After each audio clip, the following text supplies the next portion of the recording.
Good evening, ladies and gentlemen. Welcome to the regular session meeting of the Leawood Governing Body for Monday, November the 3rd, 2025. I'll call the meeting to order and ask Mr. Powell to call the roll, please. Okay, Mayor Elkins is present and presiding. Councilmember Filla. Here. Councilmember Sunkel. Here. Councilmember Larson. Here. Councilmember Guyad. Here. Councilmember Sipple. Here. Councilmember Harrison. Here. Councilmember Kane. Here. And Councilmember Castor. Here. Thank you, Mr. Powell. I find that the entirety of the governing body is present, either in person or by Zoom. We're glad that you were able to join us, Mr. Sunkel, and we hope that you're feeling better. So a quorum is present, and we'll move on to the business of the day. And with that, I would ask that the Scouts from Troop 333 please come forward to present the colors.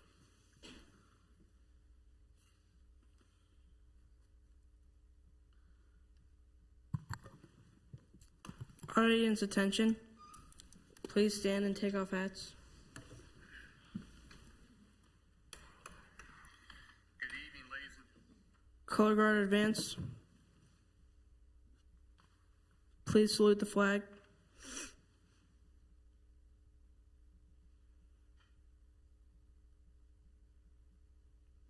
Color guard prepare to post the colors. Color guard post the colors. Please join me in the Pledge of Allegiance. I pledge allegiance to the flag of the United States of America and to the republic for which it stands, one nation, under God, indivisible, with liberty and justice for all. Color guard retreat.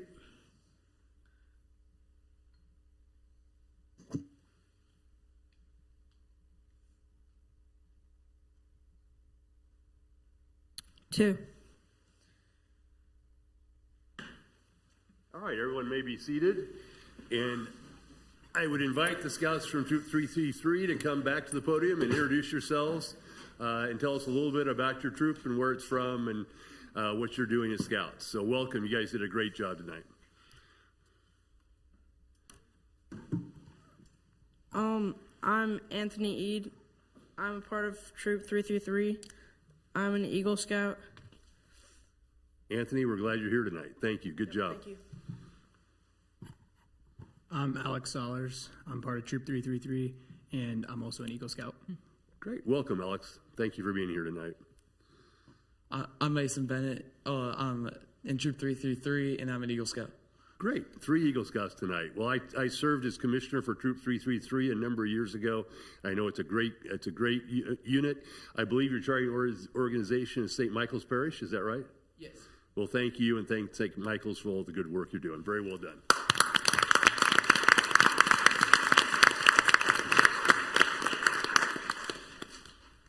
Mr. Powell, I believe that the agenda has been amended from when it was first published last week. Do you have any additional revisions or amendments to the agenda beyond those which have already been published? No. And does anybody on the council feel a need to review the changes that have been made? If not, is there a motion to approve the agenda as it was amended? Move to approve as amended. Thank you, Mr. Sipple. Thank you, Ms. Filla. Any discussion? If not, all those in favor of approving the agenda as it was amended, please indicate by saying aye. Aye. Aye. Those opposed, same sign. The ayes have it, and the agenda is unanimously approved. At this point in our agenda, we welcome citizens from the city of Leawood to make comments about city matters that do not appear on the agenda. Generally, our process here is to allow 4 minutes for each individual to speak. Mr. Powell will be keeping a timer there, and I think that somewhere in the neighborhood of 15 to 30 seconds before your time expires, you'll see either a yellow light, I think it is a yellow light, will start to blink, and at the conclusion of your time, the red light will come on, and at that point, we'll ask you to complete your comments. We have a number of people who have signed in this evening, and I believe they've given me an order in which they'd like to speak, and so I will do my best to honor that order. And so first, I would invite Emma Herring to come to the podium. If you could introduce yourself, tell us your address. We're anxious to hear your thoughts. Hi, good evening. My name is Emma Herwig, and I am here as a parent and neighbor who deeply cares about the safety of our community, especially the children who walk and bike to school each day. While the city is taking steps towards updating the long-term complete streets policy, we are coming together to emphasize the need for the short-term immediate improvement to protect our residents now. Over time, 83rd Street has become a cut-through street, but it's not meant to be that way. It's a 2-lane residential street where families walk, bike, and drive every day. We need quick, realistic changes to slow traffic down and to make our sidewalks and crossings safer. We need stronger visual cues for drivers at our crosswalks, especially during school hours. Personally, I have been crossing the crosswalk at 83rd and Mission with the crossing guard during the countdown, and recently, twice in 1 week, was almost hit. The cross guard had to stop and run over to stop 2 different cars during that time, while I was walking with my 5-year-old to pick up my 2 other daughters from Corinth Elementary. It's dangerous and it's truly avoidable. We need better signage, flashing beacons, or pavement markings that make it absolutely clear this is a crosswalk and this is a school zone. I'd also like the city to revisit the school speed zone limit. It's currently 25 miles per hour, and some schools I have noticed it's 20 miles per hour. That small difference can make matters when kids are crossing. And finally, at 83rd and Lee Boulevard, which is close to my home, which is a further commute for kids walking home from school, there is no pedestrian countdown crossing Lee Boulevard. It's a very simple, low-cost update that could make crossing safer for everyone immediately. We appreciate the city's long-term work through the Complete Streets update, but we need a short-term plan now to keep our kids and our neighbors safe. Thank you for listening, and thank you for continuing to work with us and make North Leawood a safer and more walkable place. Thank you, Ms. Herring. And just to make sure my record's complete, I have your address as 8012 High Drive? High Drive, yes. Thank you. Thank you. For your comments.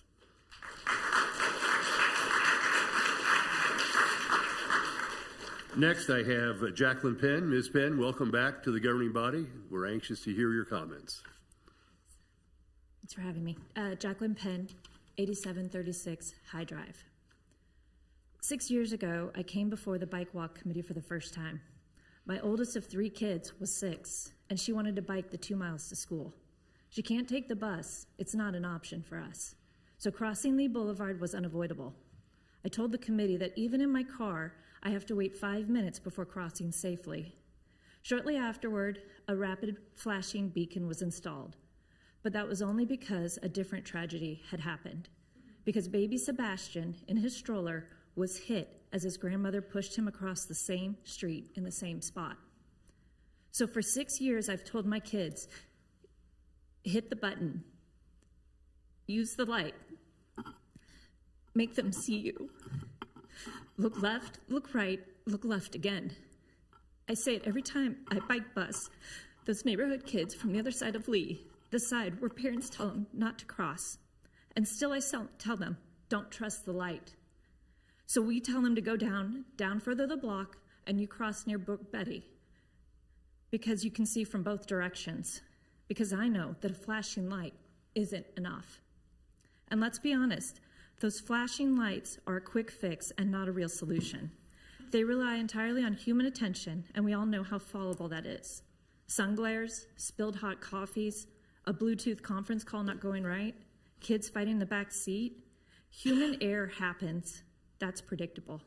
But we can't eliminate mistakes, but we can design streets that will forgive them. So that's why I'm here tonight, to ask for more than just another flashing light.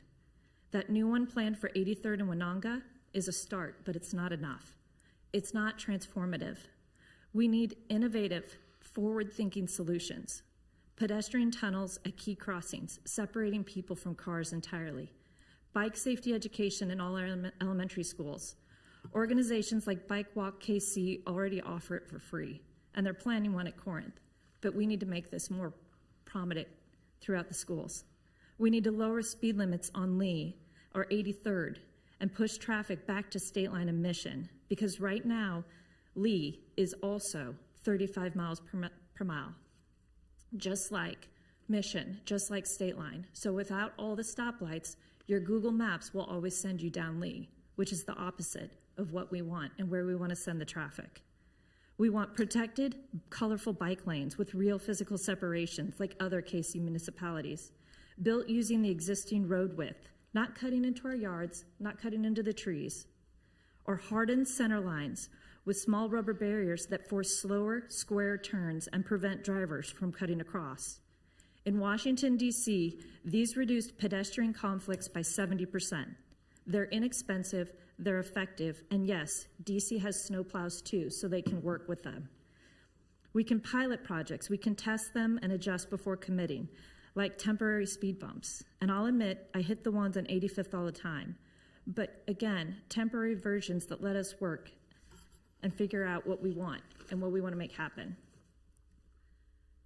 I've heard the concerns at the bike committee. I've been on it for 6 years. We need more sidewalks. And others will say, don't take my yard, it'll ruin the trees. Both sides are right. That's exactly why we need to start to be creative. Leawood streets are wide enough for parking on both sides. We see it every day, especially near construction zones where trucks line both curbs. And we've all felt the frustration. So let's take that space back. Let's save the trees, save the yards, and use the existing width for protected lanes. We can do this now without waiting for years or major construction. While we plan the long-term projects, we can start doing meaningful things today. My plea is twofold tonight. First, I want kids to be kids, to bike, to scooter, to explore without fear. Second, I want our city to live up to its reputation for safety and distinction. Leawood is the safest city in the state when it comes to crime. But true safety means more than that. It means we can cross the street. Accidents like Duke's don't devastate one family. They haunt two. And no driver ever wants that moment either. So let's build a city that prevents it. And ideas, these are not final answers. These are just ideas. And ideas are where change begins. So tonight I ask, be bold, be innovative, try something new with the intent of protecting your children. And let us, residents, parents, neighbors, be part of that conversation. Because we have ideas too. We're willing to test them, but we need to partner, and we need to be part of the city's partnership so that we can make Lee Boulevard and every other Leawood street not just beautiful, but safe. Thanks. Thank you, Ms. Penn.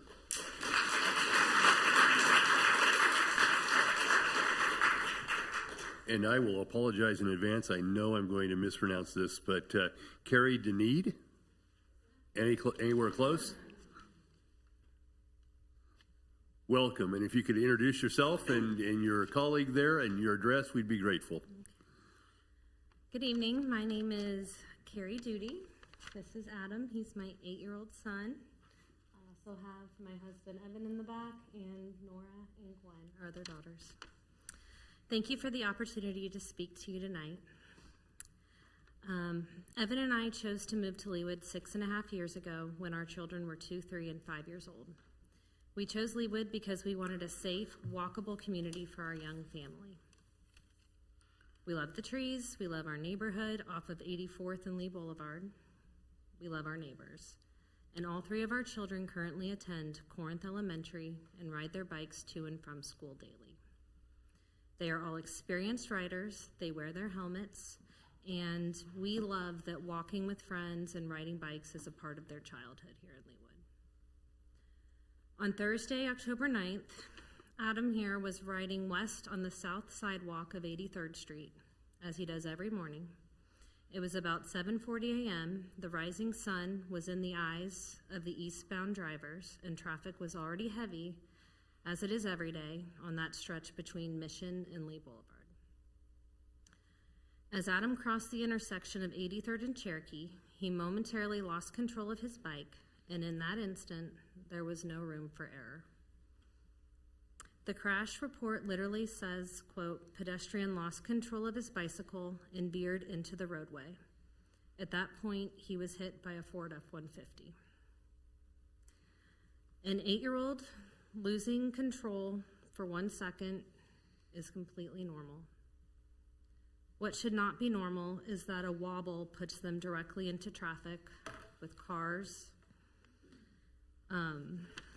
puts them directly into traffic with cars going full speed. 83rd Street is full of walkers, bikers, scooters, strollers, wheelchairs, kids, dogs, and families that are using the sidewalks all times a day, but especially during the school commute. 83rd is also full of cars and drivers hurrying, headed for work. It's become a cut-through, as Emma said. There's low visibility due to the rising sun in the mornings, and unfortunately, as we know, many drivers these days are distracted. We were incredibly lucky and are so grateful that the driver of the truck was paying attention. In his own words, he hates driving down 83rd in the morning because it makes him nervous with decreased visibility, driving into the sun, overcrowded sidewalks, lots of children and families. He was not speeding, he was paying attention, and was able to swerve at the very last second, so Adam hit the rear side of his truck instead of being hit head on. His bike was destroyed, an ambulance was called, and he spent the morning at Children's Mercy. He walked away pretty banged up, but we know the outcome could have been very different. So respectfully, here's what I need this council to hear clearly. This is not about kids making a mistake. This is about the infrastructure that we are asking children to navigate. Crowded and narrow sidewalks on busy streets, uneven pavement, morning glare, no barriers, and no margin for error. Kids are gonna wobble, kids are gonna slip, kids are gonna make normal kid movements, and that's okay. Our streets should be designed so that one slip doesn't equal a tragedy. Leawood has had 14 pedestrian crashes in the past 5 years, and this number has doubled last year to this year. This is not isolated, this is a trend, and if it's predictable, it's preventable. So tonight, I'm asking the council for one specific and actionable commitment. Commission a formal city analysis of pedestrian crash patterns, particularly north of 435 and the older parts of our city. I know the trees are protected and the infrastructure is older, but we have to prioritize the safety of our children. We cannot keep asking kids to carry the burden of perfect control when the infrastructure leaves no margin for error. Thank you. Thank you. We appreciate your perspective.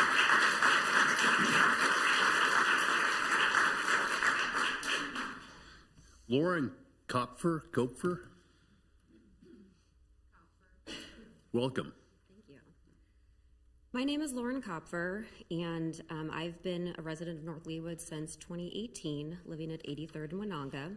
I have two sons, Ethan, who graduated from Corinth Elementary last May, and James, who is currently in fourth grade. Having lived on that street for such a long time, I've always had concerns about the safety of 83rd, having walked many times to and from Corinth, and just simply walking around the neighborhood. I see bikers colliding due to unsafe sidewalks after school dismissal, and many close calls of people crossing from the south to north side of 83rd without a crosswalk. I also see cars speeding down that street quite frequently, even during school hours. Well, I've always had concerns. It personally affected my family in March 2021. My son, James, was hit by a car trying to cross from the south to north side of 83rd. Luckily, he had relatively minor injuries, although it took him months to fully recover from that. It had a huge impact on our life, and it's a moment that will continue to stay with James, having to endure that, and me as a parent watching it happen, not knowing whether or not he would be okay.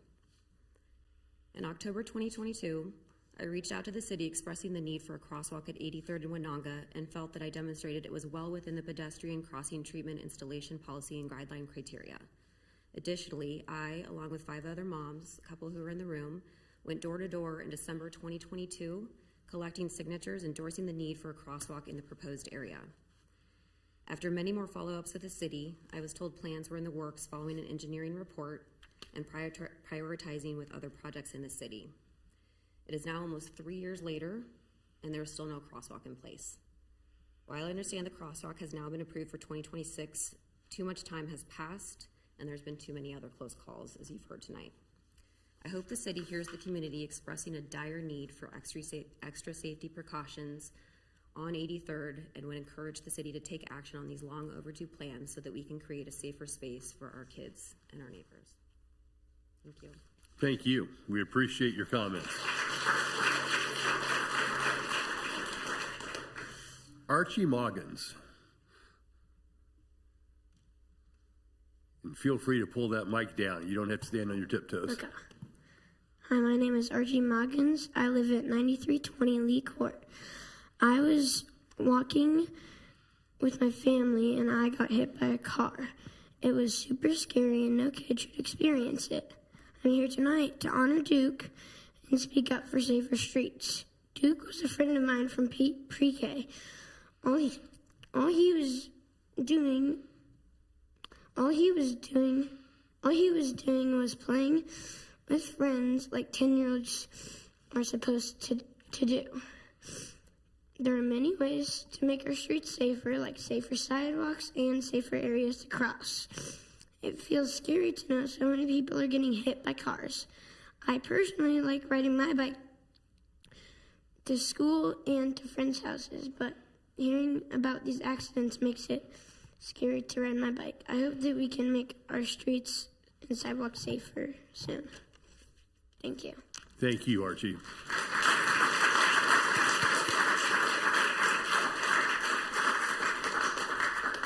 We appreciate the courage it takes to come up there in front of all these adults and say these things. So we appreciate your perspective and your experience. Monica Omert, please. My name is Monica Omert. I live at 9724 Belinda Road, and this is Sloan Strobel, and she lives. I live at 10223 Lee Boulevard. Welcome. And this is my son Duke, and I am speaking here today on behalf of him. October 13th, our life was forever changed. Our son was crossing the street from the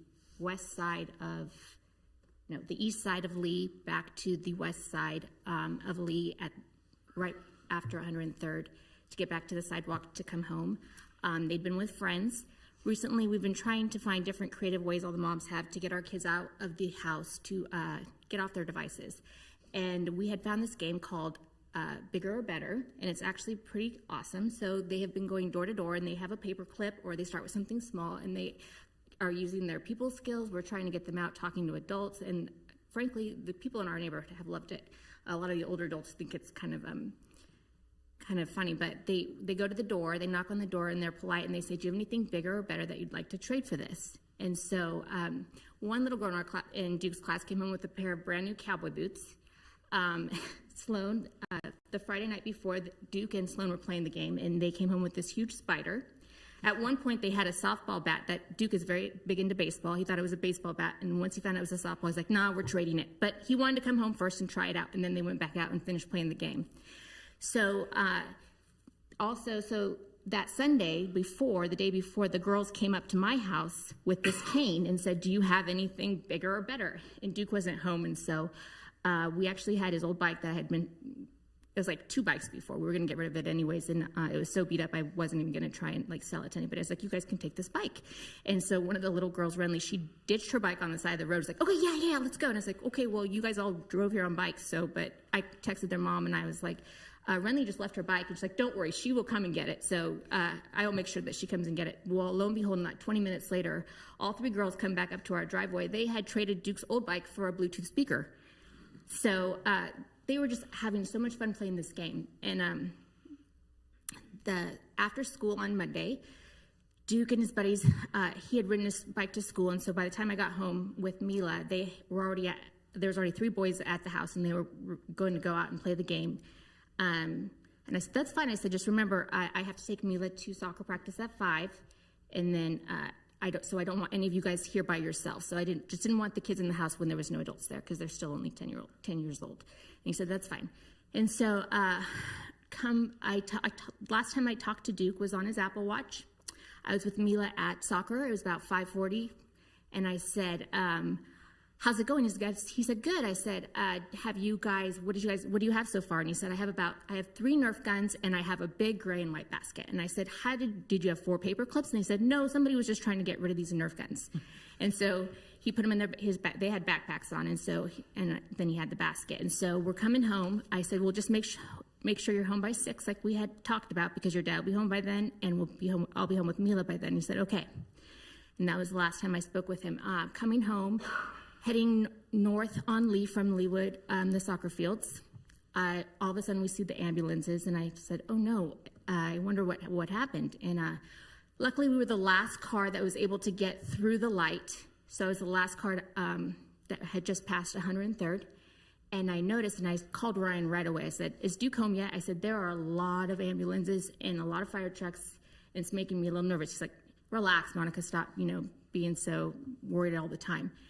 Apparently, he tried calling him twice on his watch, and at that point, there was no traffic that was even moving the opposite direction. So I veered in. The guy that was on the corner there stopped me. He's like, you can't go, whoa, whoa, whoa, there's an accident. I said, I know there's an accident there. I said, just let me know. Is it a car? Is it a pedestrian? Do you see a kid on a scooter? My son is supposed to be driving home right now, riding his scooter home right now. He said, okay, come on. So I pulled into his driveway. I left Mila in the back seat. He said, I'll watch your daughter. I got out of the car, and I saw the gray and white basket laying in the road. I saw my son's scooter, and I saw his helmet. I saw his shoe on the ground, and I ran towards him. I was stopped by an officer who grabbed me, and he said, you cannot go over there. They were doing CPR on my son in the middle of the road. I said, is he alive? And he said, I don't know, ma'am. It doesn't look good. It doesn't look good. I said, just tell me if he's alive. And he said, I don't know. So at this point, I call Ryan right away, and I say, it's him. It's him. He's on the ground. They're doing CPR on him, and they don't even know if he is alive right now. So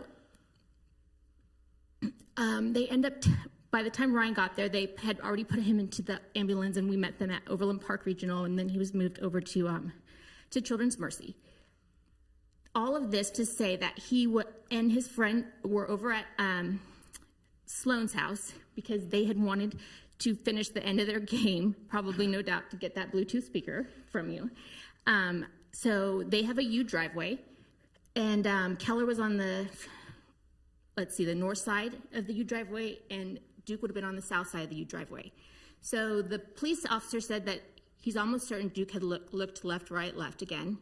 And then he proceeded to go right after a large SUV had passed. So he went, that was his fault. He should not have gone straight after. Well, technically, he shouldn't have even been going across the street during that time of day anyways, but that's nothing to do with anything right now.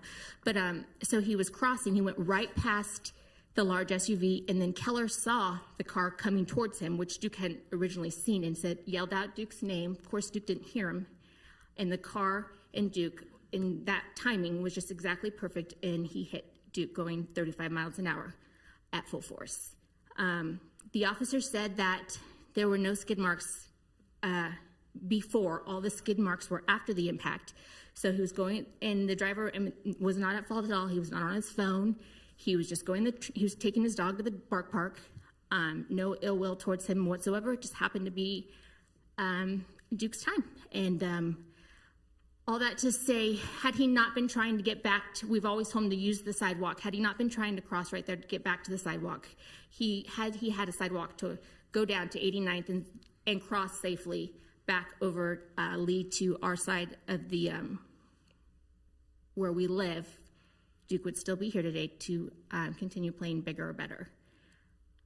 And so I get all of the stipulations and all of the trees and all of the things that we love about Leewood, and it is a beautiful city. We lived in South Kansas City, and we moved to Leewood in 2017. Duke was born in 2015, specifically because we wanted him to go to school here. I didn't want to make the trade-off. I didn't want to have to pay for private education on the Missouri side when I figured I could invest that money in his college tuition. Leewood has been everything to us. We spend time, when they were little, I stopped working so that I could be with them. We would play in the creeks. He goes fishing. He's a big fisherman. He even got a huge lure stuck in his leg. I mean, this kid was all boy. Any chance he had, He was out with his friends. He even got leeches one time and swimming in the creek. I mean, just ridiculous stuff. Here are the girls trading their bike. And here's Duke and Archie when they were younger, playing with their other best friend, Walter, who lives right next door, who was in Duke's class. Duke actually got his teeth knocked out the week before, his 2 front teeth, with playing ultimate football with Walter. These boys need their autonomy. They need their independence, and they are just trying to enjoy life. And I'm trying to get them to get out and get out from behind the screens, because if you ask me, that has a lot to do with why our kids are acting so entitled, and that's a whole nother conversation again. But he loved being outside. He loved fishing. So the house at 89th or 98th and Lee in the corner is one of our dear friends, Dan and Kathy Houston, and we would go fishing there all the time, and Duke caught this fish there. And it's very hard for them just as much as it is for anybody, because Duke would always knock. He was always polite. He knew he always needed to knock before he went back to anybody's creek, anybody's pond. And I hope that we still see the boys fishing, and we still see all of the boys running around and riding their bikes, because that's what they need to do. That's what they were made to do. And that's all. Do you think you want to say, Sloan? Thank you. Well, Ms. Ulmer, thank you very much for coming tonight. I know I speak for the entire city council when we can't fathom the loss that you've suffered. So thank you for being here. I think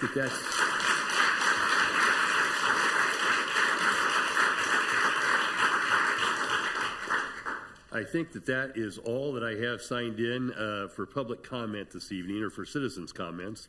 And we very much appreciate the comments that have been made by various members of the citizens of the city.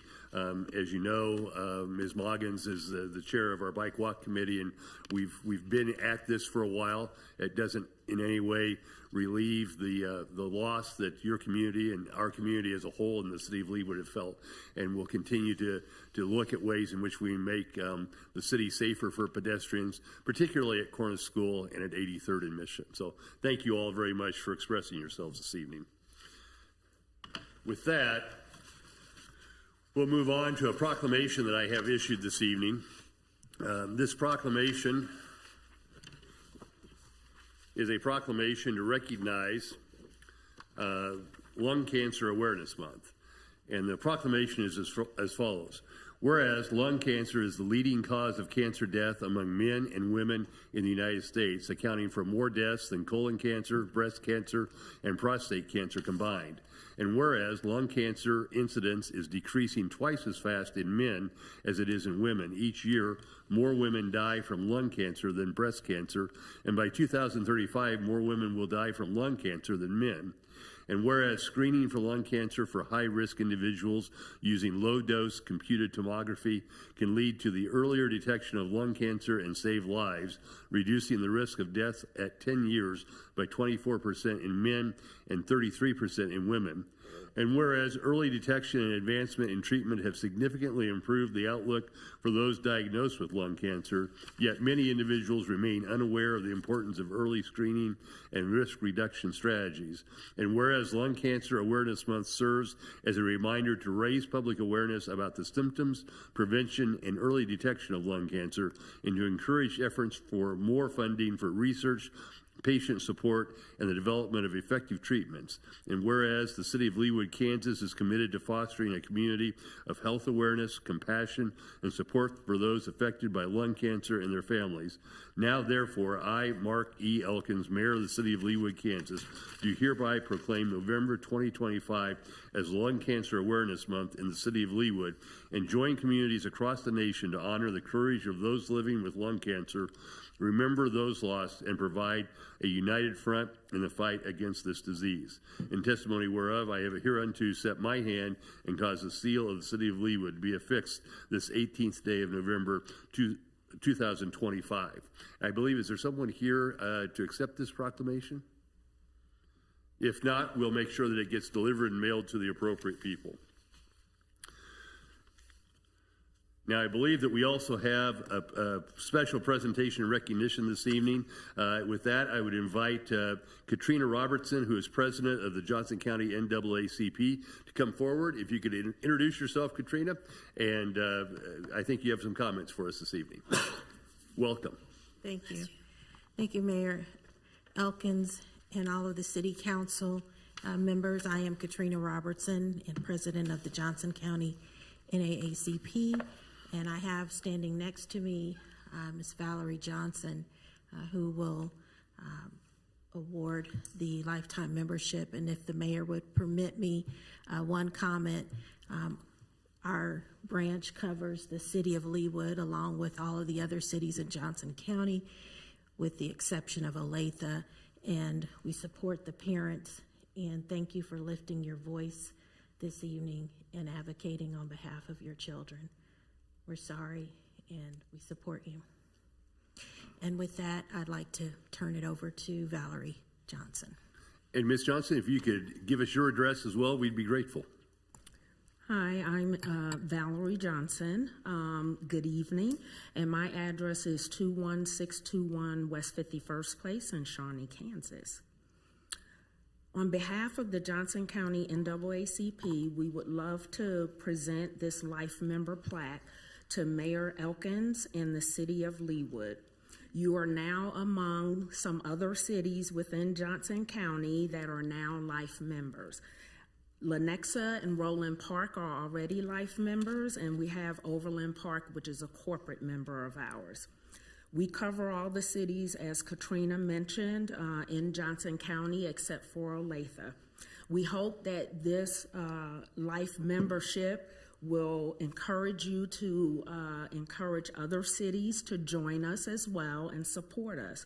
We truly appreciate your continued support, and we look forward to partnering with you in the future.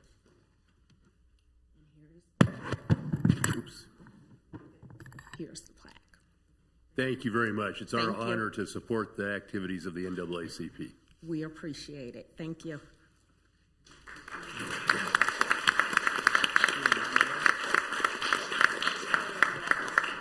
Thank you. And we are here with members of our branch, so we would ask all of our Johnson County NAACP members to join us.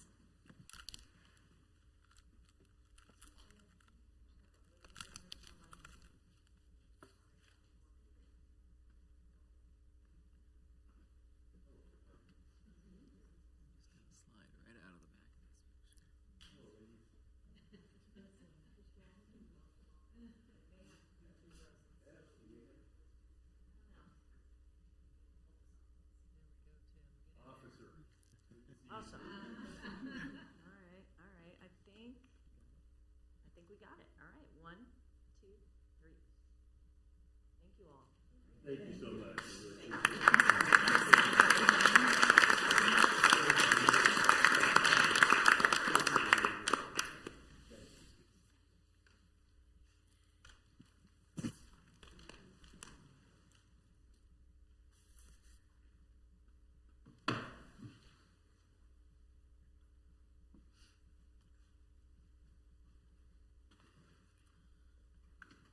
So the next item on the agenda this evening is under the category of special business, and it's a staff report to present options for pickleball courts in the city of Leawood.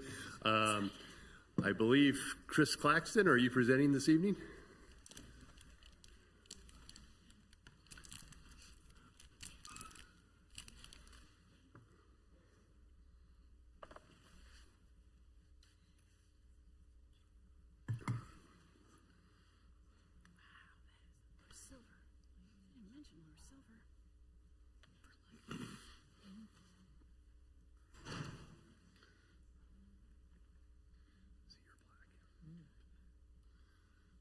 Good evening, Ms. Claxton. And I see you have Mr. Lay in tow as well. That is correct. Chris Claxton, Director of Parks, Recreation, and Arts. And Dave and I worked on this project together in terms of trying to get some video footage between September 10th and September 30th. Not the most opportune time but we did want to take some time to see what was actually going on. on the shared courts. And so I think, Dave, you've got something to pull up.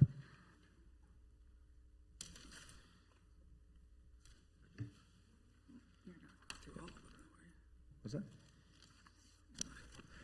Yeah, well, as Chris said, we did take images, and we were taking them every 15 minutes between 6:30 a.m. to 11 p.m. We did that for about 21 days. 2 of those days it rained. And so we collected all that data every 15 minutes. We were doing court usage for tennis and pickleball, and then player usage, and then we'd multiply that to figure out where the peak hours were, peak times. So we had really on tennis and pickleball, it was from 6:30 p.m. to 7:30 p.m. was the peak hour.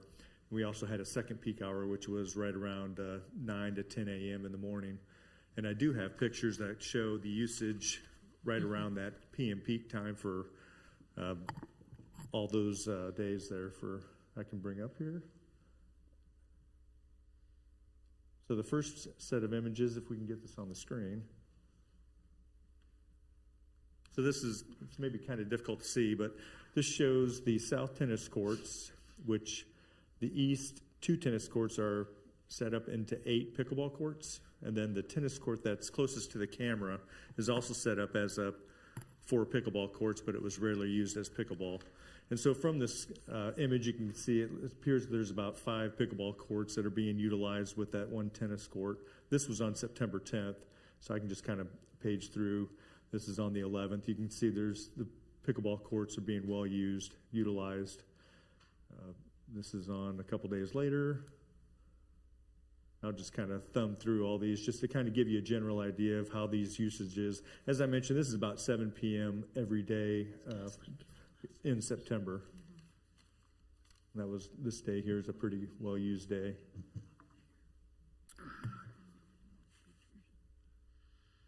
And so what we've discovered is, once you got towards, even though this picture here is towards the end of September, the overall utilization of the pickleball courts really started dropping off towards mid-September. But we were, the first couple weeks, we were about 6 to 7 pickleball courts were usually being used for each peak hour. Tennis courts was right around 3. There's 4 tennis courts total, but about 3 every evening were being utilized. So we only took the videos on those south 3 courts.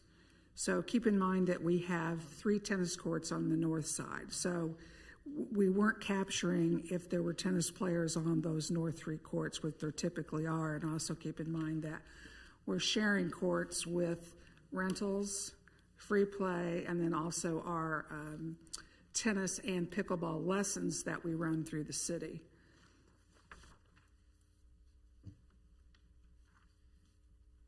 I could get that up on the screen, hopefully. So just to give you a little bit more point of reference, what I was asked to do this evening was to present to you what we feel the options are for providing pickleball in the city of Leawood. The first option, as I said in the packet, was to leave everything as it is. There are 12 courts, and you can see where I've explained. On the far right, you've got the 8 courts, and then the last tennis court that we striped recently, right there before September when we started doing this, there's also 4 courts. So there are 12 courts there that are shared. That far west court also happens to have the tennis backboard that we put there several years ago. So again, we're sharing all of that. So the options, as I said, are to keep this as it is, let everybody continue to share. There are conflicts, as you can imagine, from time to time between all the activities that we're offering, the tennis players, the rentals, and pickleball. The other option is to take the soccer field to the east and put the complex for pickleball in that location. And that would require some fill, and I know that Dave has reached out to Olson to get some preliminary information about that, but it's just coming to that.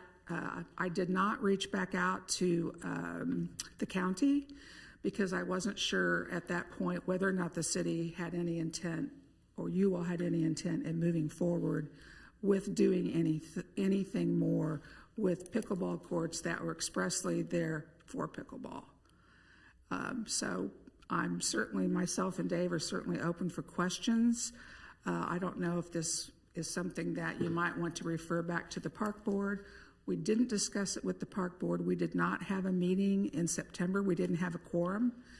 And then we didn't have all the data from what Public Works was collecting by the time we had the October meeting. So I think we're not asking for any action tonight unless you want to make that referral or, have any further discussion about what may be happening with pickleball in the future.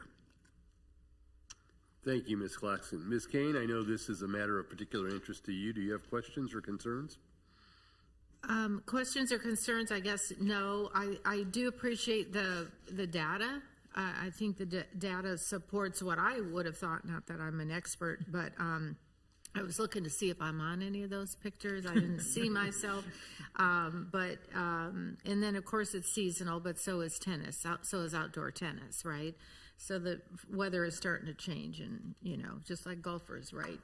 You do it when you can, but so personally, of course, I'm happy to see this. I do note that, it's talking about the potential, which is also on the consent agenda about the, if we have a designated area that we might be able to capture some of that advantage there. But I know, sitting on Parks and Rec for all these years, that it was one of their priority items on the list, but there's lots of priority items. So I do welcome, and I appreciate Chris, she's right, we didn't have quorum one month and then we didn't have time the next month. So I do think it would be great to refer it back to Parks and Rec. Is that what you meant?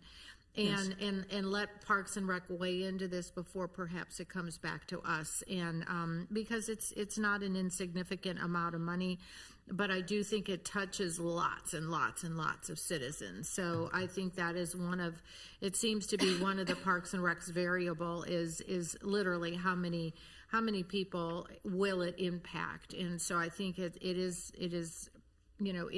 a national trend that is really alive and well in our region. So I'm excited personally, especially if we can parlay that benefit district and to help perhaps. So thank you for the opportunity. Yes, Ms. Phillip. So do I understand this would be if you built another 12 is what you're talking about, and it would be you'd take away that soccer field? Yes, but I believe the money that we have budgeted is for 8 courts. Okay. And that does include lighting. That's one of the benefits of this location as well, whether it was, inside City Park. As you know, we don't have any neighbors close by that would be offended by the noise that's created by pickleball. They could also potentially share the lights. We'd probably have to put some more ballast in, but we typically rest at least one of our soccer fields during the season, either spring or fall or both. So we could find a way to make that work if that was the decision that was made. And then is this, I'm just not seeing the bigger picture, but there's been talk about putting community gardens somewhere around this space. This is not where you're thinking? So the community gardens that we discussed potentially would be down by the cell tower. You see that big green space that's very nicely mowed? Yeah. Okay. So. All right, those are my questions. Thanks. Mm-hmm. Thank you, Ms. Phillip.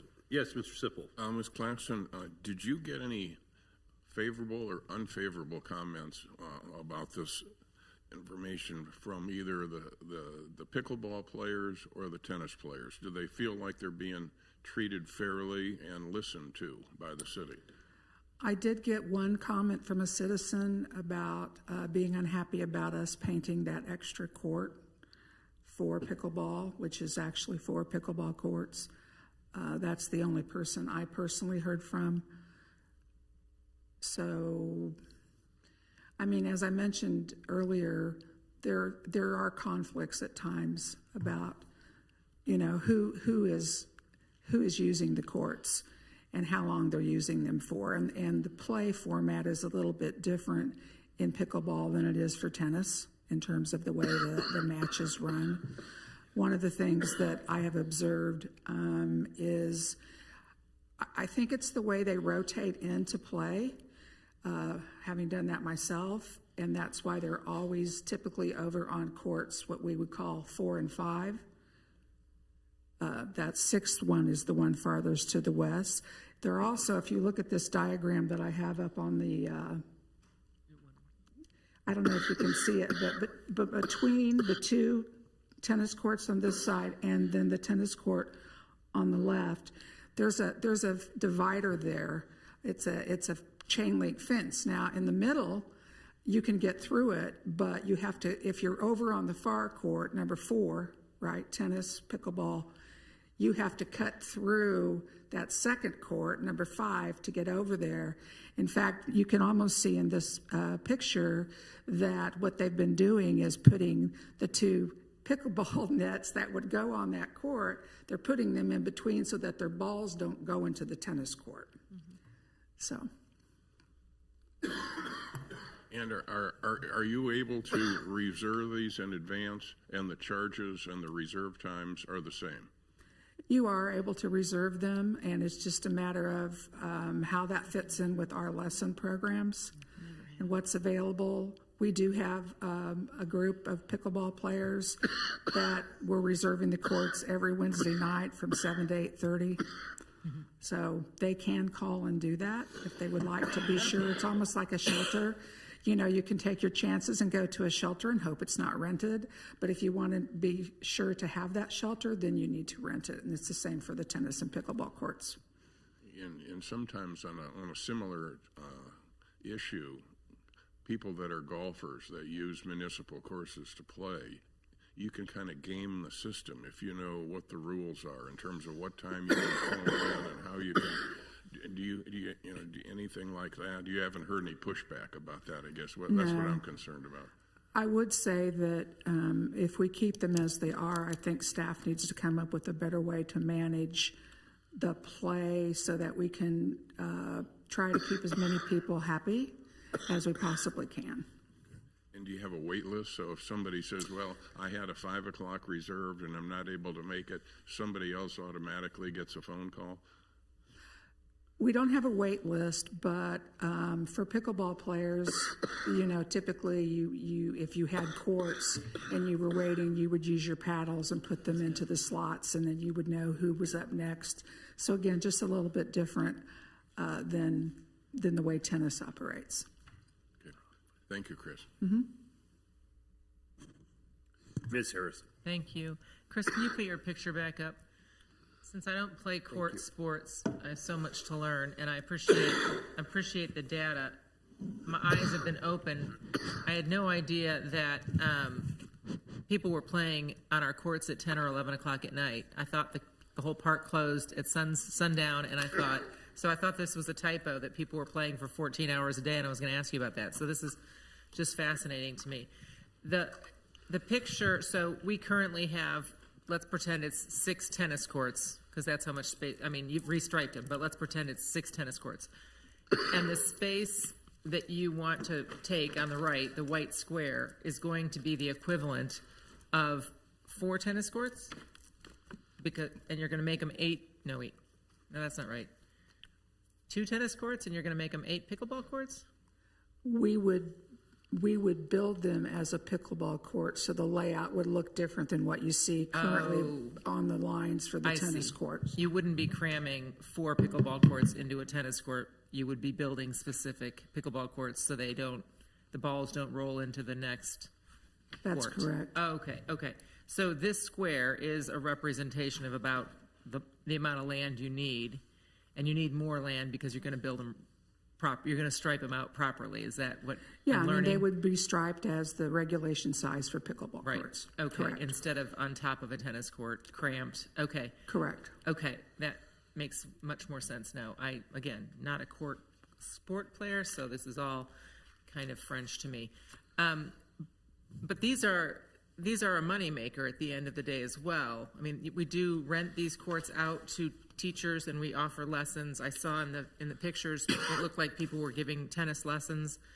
So realistically, we're opening more tennis courts back up to tennis lessons, whatever people pay to play tennis, or okay. So if the courts were constructed for pickleball on the east side of the tennis complex, then I think those 8 courts would be adequate.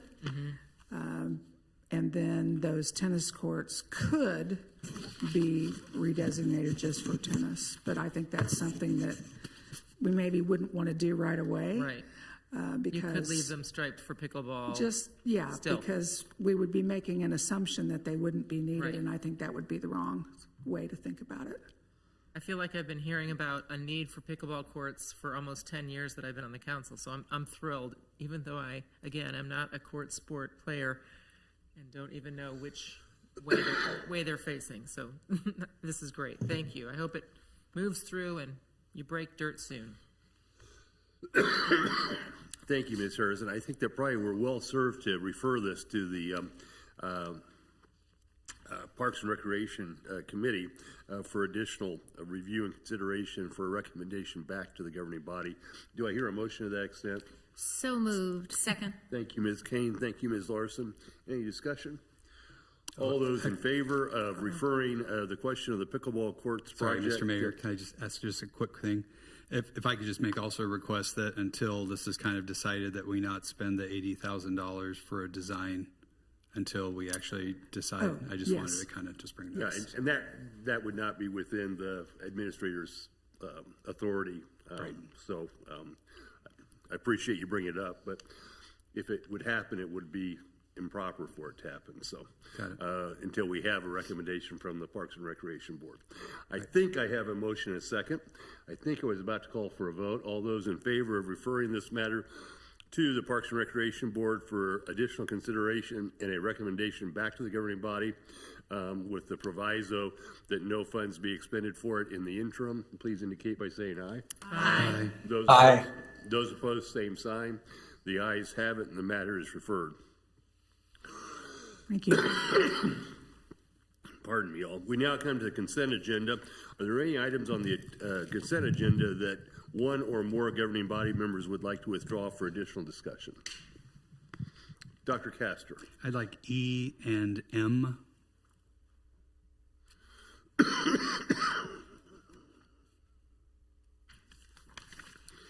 E and M. Thank you, Dr. Castor. Any others?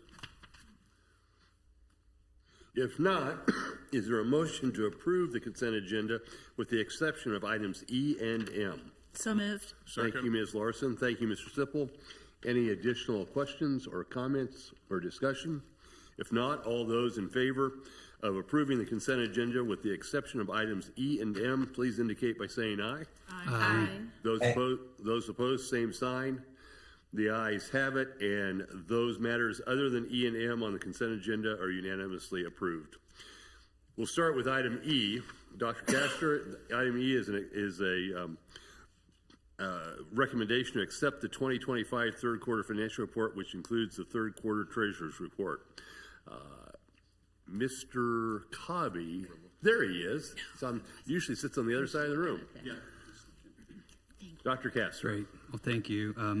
And Mr. Cobby just had a question on the, so I noticed on the general fund, at least at the end of the third quarter, we're showing a surplus of $8.9 million. Just kind of based on how the city's been doing this calendar year, do you have kind of an estimate of if we will have a surplus at the end of this calendar year and estimated kind of what that might be?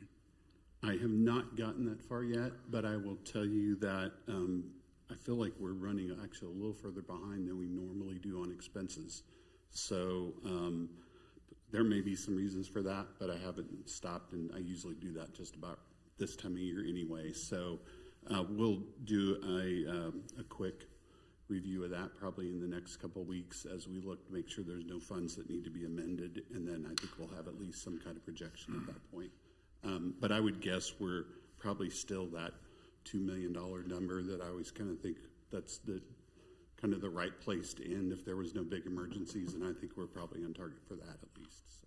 And then in your experience, what typically do cities do with a surplus like that as they roll it over to the next year? Do they? Yes, unless you had other things like, as we talk about insurance, we may have some recommendations where look at some options for some self-funding options with that in the insurance fund of some sort. It would be something like that. Otherwise, it would just roll over to next year. All right, great. Thank you. That's all I had. Thank you, Dr. Castor. Mr. Sipple. Just to follow on to Dr. Castor's comment, running a little behind on expenses. Does that mean the vendors are not billing us timely? Are we stretching out our payables, or are prices going down? And those are all good questions. I None don't of know the the above. answer. I would tend to think that right now it's been more of we haven't had big expenses like we've had in the last couple of years. We've had storms and other things, and we haven't had those. Okay. So I think it's more that's what's going on. The other thing is we now have the ability to do purchase orders for the next year, and we're not rushing to put stuff into this fiscal year. So that there may be some change in behavior because of the finance system, but I won't know that. It just takes a little bit of digging into here at the year end. So, Mr. Cobby, please find some wood to knock on right there. What's that? Find some wood to knock on. Yeah. So you talk about no extraordinary expenses or storms. Yeah, I know. No, we're just coming into storm season. So yeah. I know that Mr. Lay has got the plows all fired up and ready to go, but we hope we won't have to use them for a while yet. Any other questions for Mr. Cobby on the third quarter financial report? Mr. Cobby, I appreciate your providing this. I think it's a great addition to what we present to the governing body to have a good view of where we stand and where, approximately where we need to stand as we come into the end of the year. So we appreciate the work that you and your staff are doing to provide us with these financial reports. They're much easier to read than some of the predecessors have been. So thank you for that. You bet. With that, is there a motion to accept the 2025 third quarter financial report as presented by Mr. Cobby? Move to approve. Thank you, Dr. Castor. Thank you, Mr. Sipple. Any discussion? All those in favor, please indicate by saying aye. Aye. Those opposed, same sign. The ayes have it, and the 2025 third quarter financial report is unanimously accepted. Item M, as in Mark, is a staff report on projects prepared by Ms. Claxton, Director of Parks, Recreation, and Arts. Dr. Castor. Yeah, Chris, I just had just a quick question. I noticed on our list here was replacing the play structures at Elon and at Ironwoods, and I just kind of wondered, just in general, is there a general consensus of how long a play structure or really a shelter or anything like that, how long is their useful life? And is that data kind of incorporated into when those get plugged into the CIP in your experience? Yes, and that's a good question. Typically, they'll last about 20 years, sometimes for us a little bit longer. We do have certified playground inspectors on our team, and they're very good about taking care of things. But after a while, just the use, the elements that they're out in, they just reach the end of their useful life. And that's where we're at with these two. They were installed at the same time as part of when we did the bond issue to build those parks. And so there's just time for them to be replaced. Approximately what year was that? Or how long that ago would have has it been 2002, I think. Okay. Something in that area. And so, yeah, and we will be taking that to the park board on November 13th to have a discussion with them. Great. Thank you. That's all I had. Thank you, Dr. Castor. Other questions for Ms. Claxton? Again, it's 22 years for a playground. Seems like a pretty good run to me. Is there a motion to accept the staff report on projects from Parks? So moved. Thank you, Dr. Castor. Second. Thank you, Ms. Kane. Any other discussion? If not, all those in favor of accepting the staff report on projects from the Director of Parks and Recreation and Arts, please indicate by saying aye. Aye. Aye. Those opposed? The ayes have it, and the staff report for Parks, Recreation, and Arts is unanimously accepted. We come now to the mayor's report. I've only got two items. I note that both of those actually occurred last week. I note that I had the privilege of sitting in on the meeting of the Bike Walks Committee. Bike Walk Committee, chaired by Ms. Moggins, and attended as liaisons with Mr. Sipple and Mr. Sunkel, and that group continued with their discussion on ways that we can improve pedestrian safety within the city of Leawood, particularly with respect to the area around Corner School.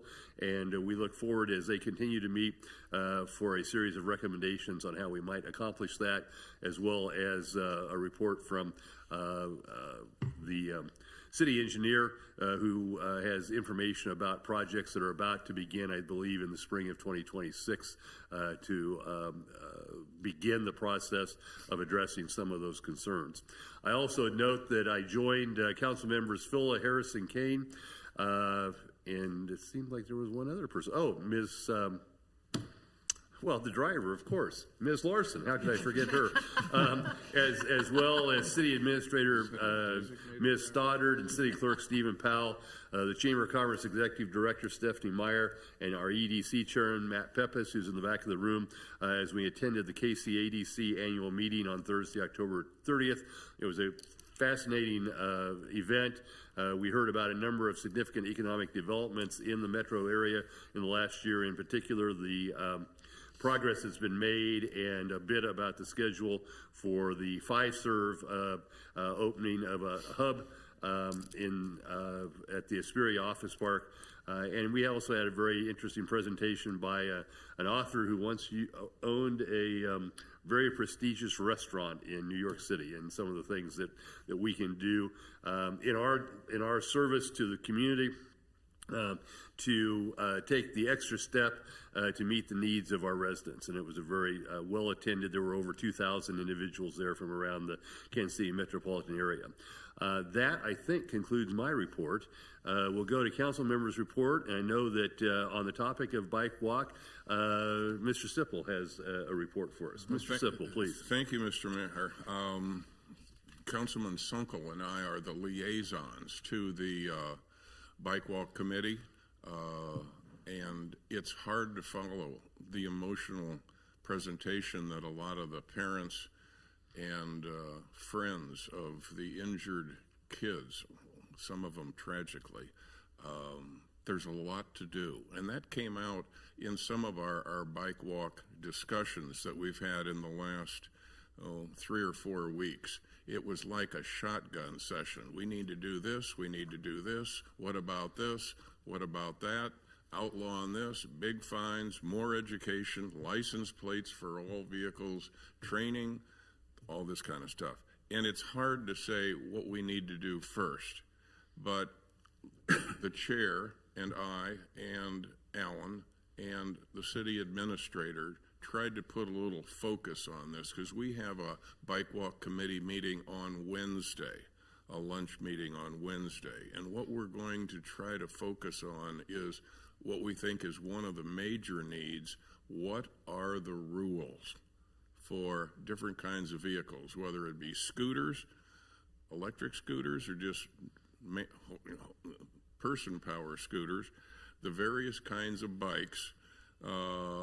What about helmets? What about bikes themselves in terms of where can you ride them? Can you ride them on the trail? Can you ride them on the street? Can you ride them on sidewalks? Are there certain sidewalks that you can? What are the rules? So that's going to be one of the first things we're going to spend some time on Wednesday, working very closely with the police department and with Public Works. I'm sure you all have read in the Johnson County newspapers, a lot of the municipalities are jumping on this, and they did that before we had the tragedy a couple weeks ago. It's of growing concern to neighborhoods, to HOAs, to parents, schools, and so we're going to get in line and do what we can to try to make a difference. The problem that we want to make sure we avoid is to come up with something that is out of kilter with Prairie Village or Overland Park. We can't have a different set of rules than those municipalities, because somebody made the comment in there, if you have different rules, then if they don't like that rule and they're in Leawood, they might just not follow that rule because they're going to say, well, you guys are confused, this is what we're going to do, and so forth and so on. So we're going to spend quite a bit of time talking about what are the rules. I know the communication department has put together a pamphlet. It's very helpful. It's going in the right direction. We're going to try to update that. And the other thing that we're going to spend some time on is helmets. What kind of vehicle do you have to be driving to have a helmet required? On my way to the council meeting this evening, down on 119th Street, two kids, I think it was two young girls, going down 119th Street from Mission Road down to the creek, down to the soccer field. Two of them on the same scooter, no helmet. You know, and there's probably an issue there. And so we're going to come up with not only what the members of our committee would like to see based on their experiences in their neighborhoods, but we've also got to fall in line with Overland Park and Prairie Village and Mission and Shawnee and so forth and so on. So that's what we're going to do. We're going to come up with some recommendations, recommend them to staff, and see what staff can come up with, because staff not only has to get the verbiage correctly, they have to check with the other municipalities to make sure that everything is in sync with the other municipalities. This has been one of the most dynamic couple of weeks in terms of the Bike Walk Committee. Everybody on that committee, I give them my heartfelt thanks because they're all so very well intentioned. They don't want to go through another summer and fall like what we've had. And there's a lot of opportunities for Leawood to distinguish itself here, but we don't want to overburden highway contractors, street contractors, school boards, and things like that. We want to do it the right way. So, and we might want to do these things real quickly, but that's probably not the right approach. So we're going to do it very deliberately with the city attorney, the police department, with Public Works, and to get the feedback from all the neighbors. So that's part of my report. I would like part two, which is right now, and probably for the last several years, is the Bike Walk Committee has been a subcommittee of the Sustainability Committee. And with all of the ducks that we've got lined up here, the city administrator, Mr. Sunkel, and I have sort of agreed that we would like to propose that the Bike Walk Committee is a standalone committee reporting to and from the city council to follow through on all the items that we have on our plate. So I would like to make a motion, if I can find it. I move to designate the Bike Walk Committee as a standing committee effective immediately. Second. Thank you, Mr. Sippel. Thank you, Ms. Phillip, and thank you, Mr. Sunkel. Appreciate your service on the committee as well. Is there discussion concerning or questions from Mr. Sippel about the work of the Bike Walk Committee recently, or about the proposal to establish the Bike Walk Committee as a separate standing committee of the City of Leawood? Ms. King.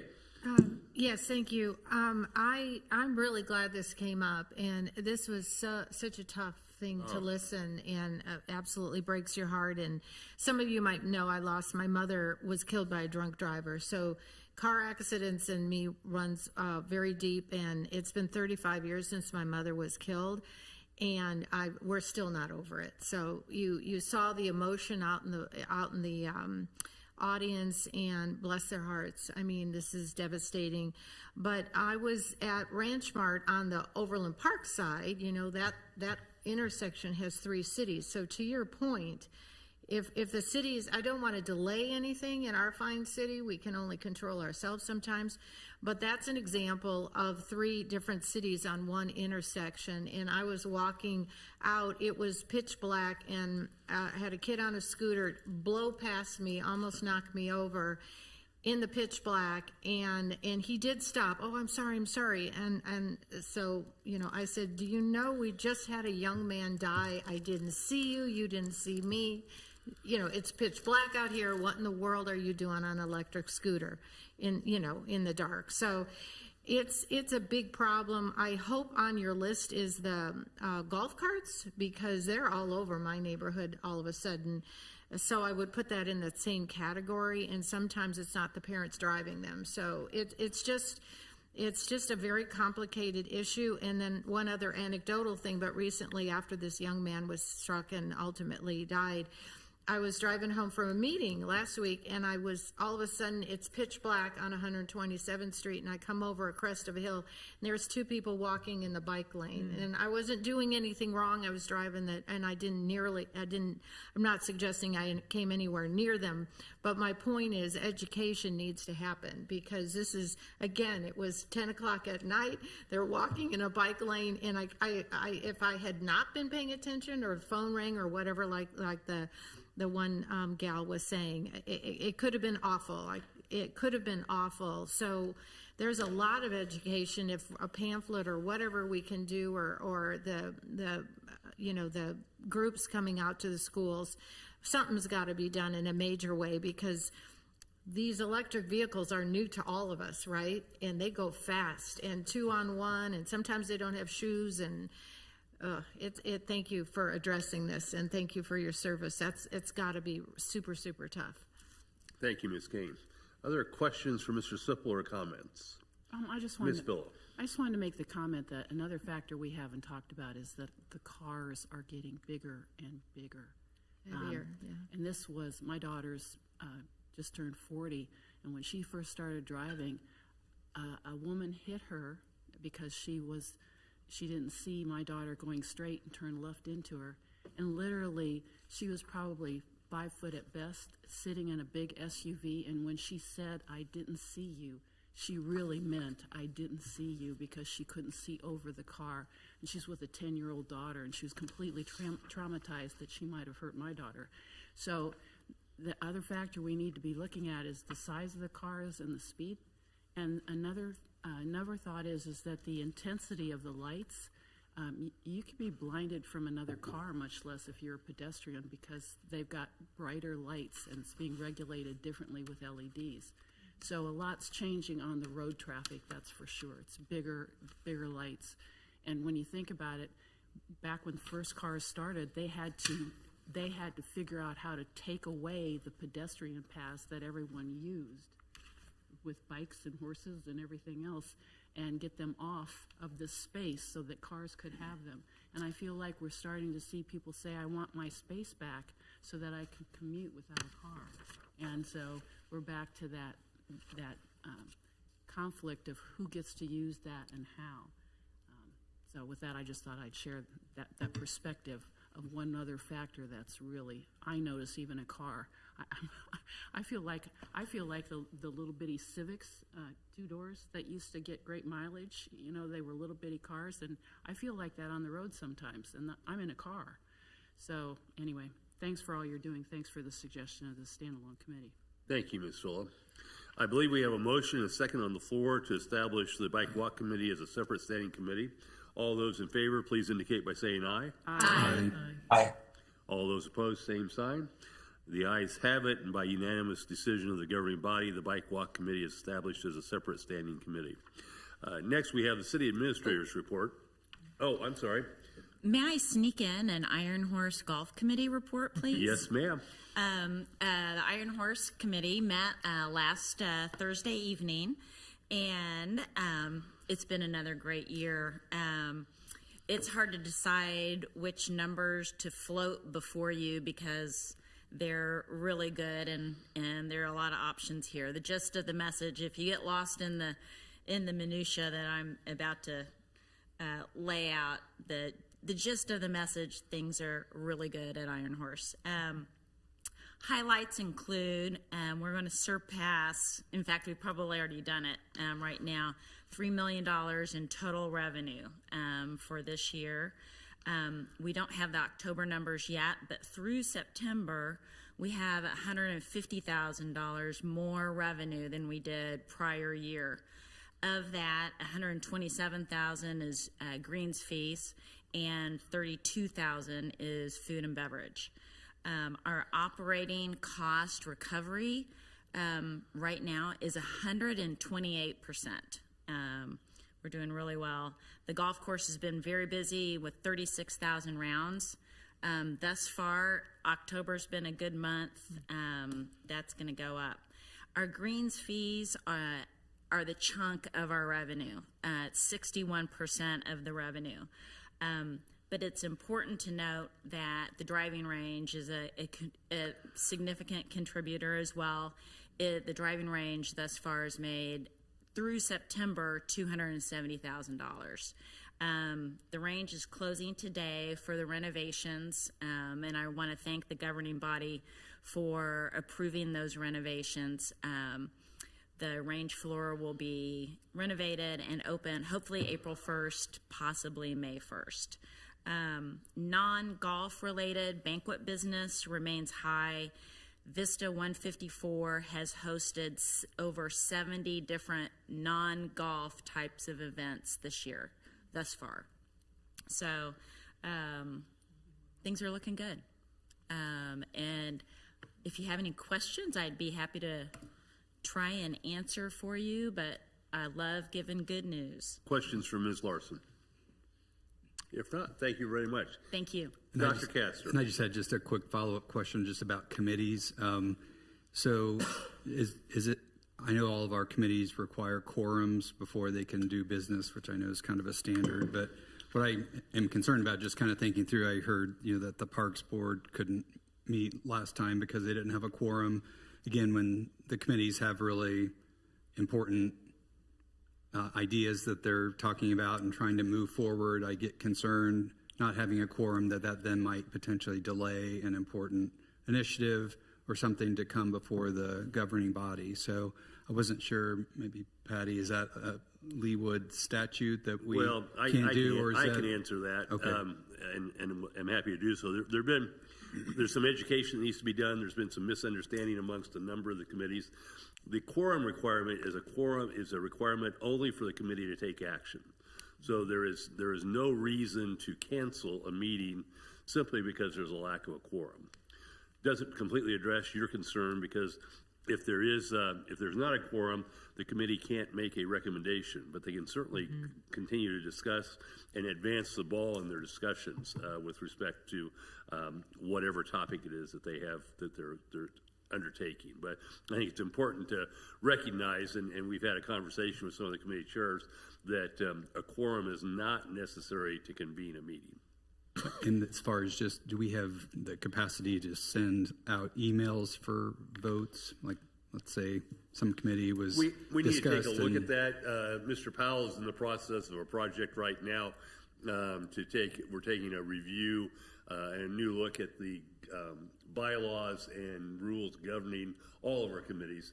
We're trying to reconcile those to make them more consistent one with the other, while acknowledging that there are some committees, particularly stormwater management and public works, that may need to have some special provisions or provisions that differ in some respects from the other committees. But it is a concern. And again, the other thing that we can do is, I've talked a little bit about adding people to committees, but I don't know if that necessarily solves the problem. It just increases the number of people you need to have a quorum. So, thank you. Ms. Bennett, did I misfire on any of that? Just remembering, when you do have a quorum, it is an open meeting. You can't do business by email. You need to have it posted so that people can attend and watch and participate if you're going to take any action. It is not an official city meeting without a quorum. Fair point. And it's the committees are operating under the same open meetings rules and records rules as does the rest of the city. They're committees of the city. Yes, Ms. Phillip. I just wanted to compliment the work that's you referred to about reviewing all of the committees, making sure there's consistency, and now that we have the ability to recruit folks through our new website, we've had new members already, and that's a plus. I think because we had lack of consistency, well, I hope that the new processes we're putting in place, and also holding folks accountable for term limits, if we choose on that. Some people have been on them for years and years and years. And also, if you don't attend, then you can be asked to not be on that committee, right? Because contributing to an issue of getting things done. So I think that there'll be there's going to be an on-ramping for people to be explained what their responsibilities are on the board as a representative. So I think all of that education and focus will help that make it a little bit crisper, so it's not likely to happen. I certainly know, for instance, since I'm on stormwater, there's always constant communication of when there is and when there isn't a meeting. So always looking for quorum before we actually, and people know, like, if they don't show up, then we won't have the ability to take action. So I think there's a responsibility that we need to explain to folks. Thank you, Ms. Phillip. Any other committee reports? If not, we now come to the city administrator's report. I know that Ms. Brittenstein is out there. Is Ms. Stoddard on the line? If not, I will turn it over to Ms. Brittenstein. Thank you, Mayor. Just have a quick update regarding some boundary signage in alignment with our strategic plan. One of the goals was to make sure that all of our current city branding is on all the places in the public right-of-way, that we have old city branding, and then find opportunities to reinforce our brand in other places. So you might have seen as some of our boundary communities, they have incorporated their city logos on their street signs. So I reached out to our wonderful Public Works Department. We also have a wonderful Parks Department, to start coordinating what that would take. And our superintendent, Paul Dunn, was great and got back some numbers and some cost efficiencies that we could use to resheet our existing signs and incorporate the city logo in those. And again, this is just on boundary signage with other municipalities. So for example, Mission Road. And that cost is estimated to be under $5,000, not including labor. And they would be aiming to complete this work between midwinter and early spring, so that we'd have things up and running as we welcome many new folks into our community for the World Cup. And I do have a prop.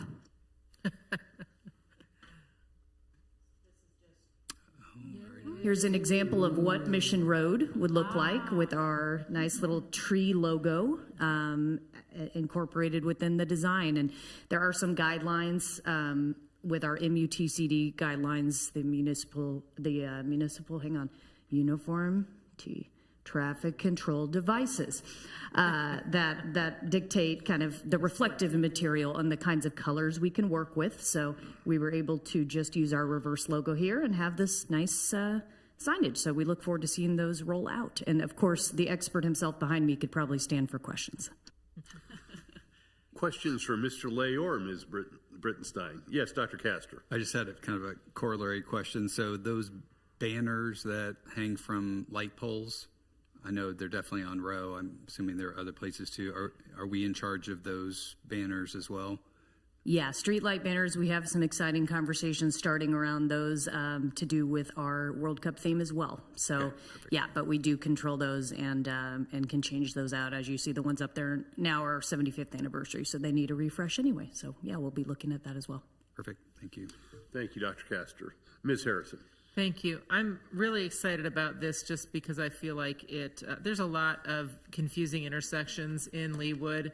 One was mentioned just a few minutes ago, 3 communities at one intersection at 95th and Mission, 119th and Row, 2 communities coming together. It's just not uncommon with our long, skinny city.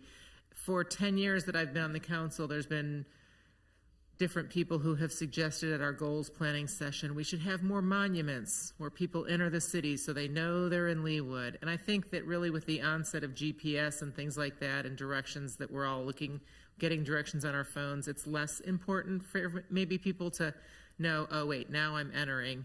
But this is a very easy, less invasive way for us to show some community brandings, a little bit of community pride, if you will, but also for folks that are maybe newer to the area to know as I'm driving down Row or I'm driving down Mission or I'm driving down Knoll, where our boundary likes to go ziggy-zaggy, I've left Leawood, now I'm in Overland Park. If for no other reason, when they have a traffic accident, they'll know who's going to come when they call 911, because you can be on State Line and you're not exactly sure who's going to who's going to pick up the 911 calls? So very excited about this. Thank you, David, and your team for making this a cheaper, more fiscally responsible decision. Very much appreciated. I think it's going to be great. So thank you. Thank you, Ms. Harrison. Anything else? Ms. Brittenstein, is there any action that you require of us in connection with this boundary sign replacement project? I don't think so. Just want to keep you in the loop, and as we're rolling through our strategic plan goals, we have storm lids that we're updating as well, as those are in disrepair, and even those tiny colorful utility flags are getting our logo. So all the new stuff's coming in places you won't think about until you see them out there. But yeah, we're getting it rolling. Thank you, Beth. I appreciate it. There are no committee recommendations to be considered tonight. There's no old business, which brings us to new business. And the first item under new business is an ordinance amending Section 1-118 of the Code of the City of Leawood, Kansas, entitled Emergency Government, and repealing existing Section 1-118 and other sections in conflict therewith. Mr. Powell, I believe you may want to address us on this. Yes, thank you, Mayor. This is essentially just a code cleanup. It's going to clarify what types of events would trigger the emergency government provisions that's currently in the municipal code. And so under the current code, the emergency government is triggered in the event of a catastrophe in which all or a majority of members of the governing body are fatally injured. Let's hope that never happens. That is a terrible sentence. I read that and highlighted and went, what? Yeah, it's in there. So we're gonna change it, proposing to change it to be triggered if a majority of the members of the governing body resign from their positions, are fatally injured, or otherwise unwilling or physically unable to serve. Oh, that's much better. Hopefully none of those happen. Thank you. Questions for Mr. Powell? Move to approve. Thank you, Ms. Filla. Thank you, Ms. Larson. Because this is an ordinance that amends this code of the City of Leawood, it requires a roll call vote. Is there any discussion over the pending motion? If not, I would ask the clerk to call the roll, please. Councilmember Filla? Aye. Councilmember Sunkel? Aye. Councilmember Larson? Aye. Councilmember Guyed? Aye. Councilmember Sipple? Aye. Councilmember Harrison? Aye. Councilmember Kane? Aye. And Councilmember Castor? Aye. I find that 8 have voted in favor and none have voted against, so the ordinance is unanimously adopted. We now come to a second ordinance, this one amending Section 1-209 of the Code of the City of Leawood, Kansas 2000, entitled Presiding Officer Rotating Terms, and repealing existing Section 1-209 and other sections in conflicts therewith. Mr. Powell. Thank you, Mayor. This is another code cleanup. Essentially, under the current code, the presiding officer presides at any council meeting during their term when the mayor is absent. However, it does not specify who presides if the mayor and the presiding officer are both absent.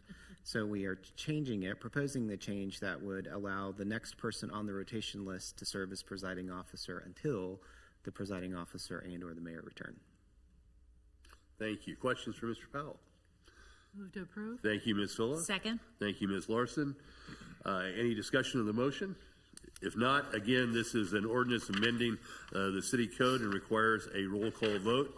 I'll ask the clerk to call the roll, please. Councilmember Filla? Aye. Councilmember Sunkel?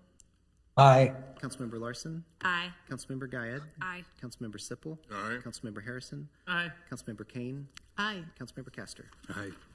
Thank you. I find that 8 have voted in favor, none have voted against, and so the ordinance amending Section 1-209 is unanimously adopted as well.